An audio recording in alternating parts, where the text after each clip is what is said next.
São nossos convidados nesta edição o advogado João Massano, o bastonário da Ordem, também Catarina Lucas, psicóloga, e Carlos Poiares, especialista em psicologia criminal, que nos acompanha à distância. Boa noite aos três e vamos começar por si, João Massano. Boa noite. Ajude-nos a perceber o que é que poderá acontecer a esta mulher, para já suspeita. Deverá ser extraditada para o Brasil e julgada em território brasileiro à luz do quadro jurídico do Brasil, ou poderá ser julgada em território nacional se eventualmente tiver também nacionalidade portuguesa? Eu diria que se tiver nacionalidade portuguesa não vai ser extraditada, provavelmente, e diria quase a 100%, porque de facto um nacional português não pode ser extraditado. Salvo situações excepcionais que nenhuma delas se aplica neste caso. E o mesmo acontece do Brasil? Também não pode extraditar também não pode brasileiros? extraditar brasileiros para Portugal. O que é que se passa aqui é que, se por acaso tiver que ser julgada em Portugal, vamos ter um julgamento muito complexo. Porquê?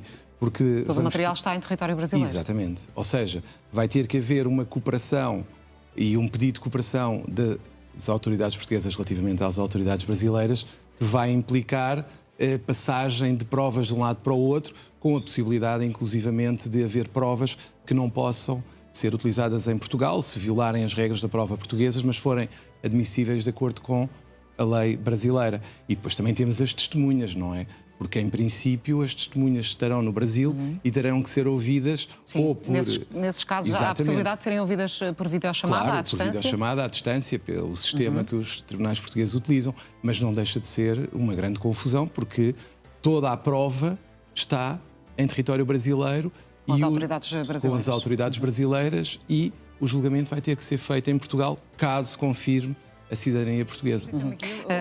Outras duas questões neste caso, que é como é que se pode explicar a fuga desta mulher do Brasil para Portugal, e depois como é que se pode explicar também a entrada de uma mulher que é suspeita no Brasil em território nacional. Terá vindo como turista e terá sido assim o processo?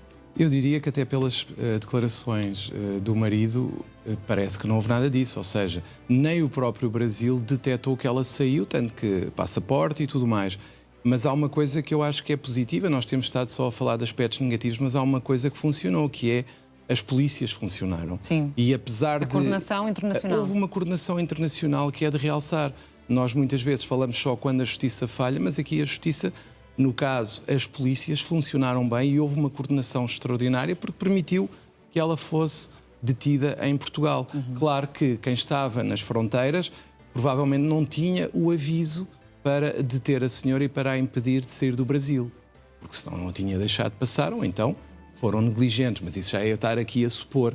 Mas o que é certo é que nem no Brasil havia essa possibilidade de detenção, portanto Portugal também provavelmente não teria ainda a informação que veio a ter posteriormente e que permitiu a detenção. Estranha, João Massano, que as autoridades possam ter avaliado, as autoridades do Brasil possam ter avaliado mal este caso porque aceitarem a explicação das mortes terem ocorrido por causas naturais, ou percebe-se, como estava a dizer há pouco, recordando que não são filhos de todos do mesmo pai, e que isso pode ter ajudado à confusão por parte das autoridades? A esconder a situação, se confirmar.